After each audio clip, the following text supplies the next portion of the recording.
হতো না। সেটাই।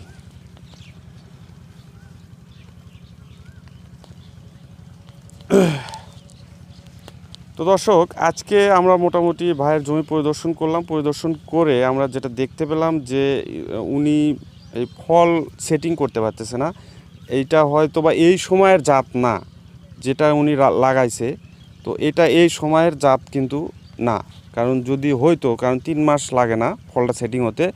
ম্যাক্সিমাম হাইব্রিড মরিচের ক্ষেত্রে কিন্তু 50 দিনেই ফলটা সেটিং হয়ে যায়, 60 দিনে প্রথমবার হারভেস্ট করা যায় এবং এভাবে 90 দিনে পর্যন্ত পর্যন্ত উনি 3বার উঠাইতে পারতো, কিন্তু একবারও উনি মরিচের দেখা পাননি।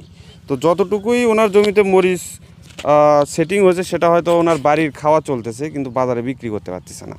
তো 1 বিঘা মরিচ চাষ করতে আপনার 60, 70, 80 হাজার টাকা পর্যন্ত কিন্তু খরচ হয়ে যায়।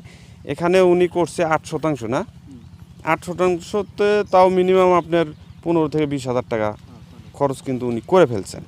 তো সেই অনুযায়ী কিন্তু আশানুরূপ ফলন এবং টাকা কোনোটাই সে রিটার্ন করতে পারেনি।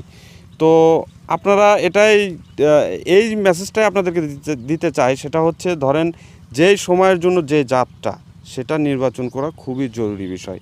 এই বিষয় নিয়ে আমি আমার চ্যানেলে অনেক কথা বলেছি, আপনাদেরকে সতর্ক করার জন্য আমি আবারও বলতেছি, সেটা হচ্ছে যেই সময়ের জন্য যে জাতটা পারফেক্ট সেটাই চাষ করা উচিত, নতবা লস আমাদের খেতেই হবে।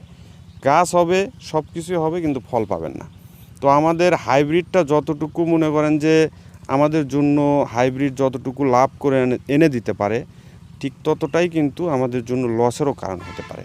তো আমরা কিন্তু সব কিছুই উদ্ঘাটন করার চেষ্টা করি, সত্য মিথ্যা যাচাই করার চেষ্টা করি, কেননা আমার একটা কথাতেই আপনি লাভ করতে পারেন, আবার আমার একটা কথাতেই আপনি লসের সম্মুখীন হতে পারেন।